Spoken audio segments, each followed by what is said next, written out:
Welcome back to Frontier, the channel that focuses on new scenarios, new professions, and new skills. Please subscribe to the channel and click the bell. Today we're talking about forward-looking craftsmanship, and you're going to see exactly why. Is craftsmanship truly a world of the past, made up of traditional artisan workshops, or is something genuinely starting to change? I would say that if we shifted our perspective just a little bit, we would see that natural environments are gradually taking shape, almost like living labs where innovation is probably anticipating what the transformations in production processes will be in the coming years. Why are we saying these things?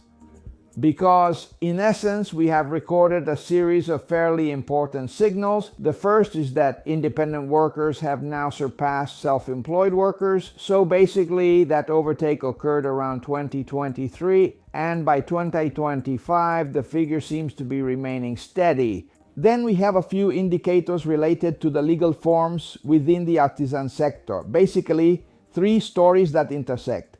The first is the growth of corporations, in particular SRLs, which by now account for nearly 9% of all artisan businesses, whereas 10 years ago they were around 5%. In brief, it's a crafts sector that is becoming increasingly more structured, one that is hiring, that has staff in place, and that carries payroll responsibilities, while the other legal forms, sole proprietorships and partnerships, are gradually scaling down over time. It's a steady decline in the number of businesses, but it's not a decline that is in any way worrying or truly dramatic. It's something that is happening within the artisan sector, an artisan sector that is moving away from the older organizational model of the 20th century and is becoming more structured in a more substantial and concrete way in order to protect assets and to secure new investments.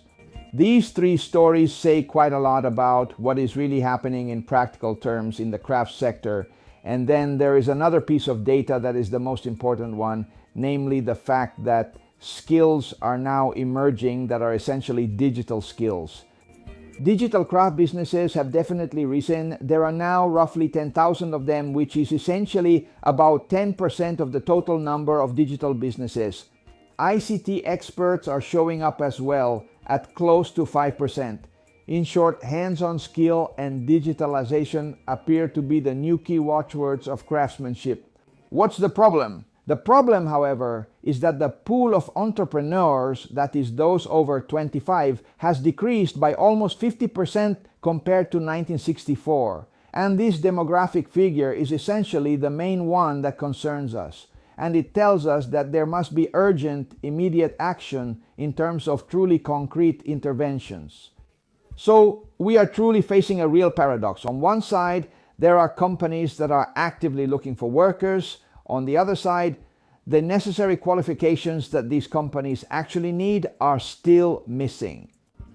The paradox is that there are 4 million young Italians who would be interested in craftsmanship, but then they don't actually end up working in this sector. So there's a kind of mismatch. Companies are actively looking, but basically they still can't find the workers who already exist, who are out there. There's a very real lack of synchronization between supply and demand. That essential bridge is still missing, made up of vocational training, infrastructure, culture, and also a renewed narrative. It's not that the tools aren't available, it's that those tools need to be scaled up. For example, the ITS academies are important. They lead to strong employability, but there are still far too few enrollees. We're at 41,000 enrolled students in Italy when it should perhaps be closer to 200,000. The FabLabs, which are these newer facilities that have spread since 2011, the very first one was founded right in Turin, meaning these labs where 3D printers are essentially used, because 3D printers are the emblem of the new craftsmanship, the craftsmanship of the future, are today still really few in number, and they should expand. There should be a true network of FabLabs. The narrative is basically a fairly old one, reminiscent of more traditional craftsmanship, and certainly if we keep sticking to this narrative, young people will never go and work in the crafts sector. What we really need to understand is that there is a form of craftsmanship that is, in essence, digital. This whole issue of digital craftsmanship and the new tools that it requires is the issue that, in some way, should be able to attract the younger generations. Let's say we're looking at a time window that could run from 2025 to 2035, when there could still be a real chance to intervene. After that point, everything will become even more complicated. If we think about two different scenarios, one where everything has gone badly and one where everything has gone really well, we can immediately recognize what the future development of craftsmanship could be. One where things have gone badly, workshops closing quietly, for example, an older craftsperson who leaves and can't manage to pass the torch to someone younger. Knowledge that dies out, because if the older craft world goes away, it takes with it a whole heritage that isn't written in manuals and would therefore be lost. LLCs that survive but are islands and basically don't form networks. FabLabs that turn into museums. Young people who choose something else. In short, the area empties out. There could instead be a situation where things have gone well and have gone in the right direction, so workshops that evolve and become digital artisan workshops that don't end up closing down. The older craftsperson manages to pass on his skills, and the young person is able to connect them with new digital tools. Its academies become the new standard, and there are more and more of them. Hybrid craftsmanship becomes the new norm. LLCs become true networks. Young people come back and the area becomes populated again.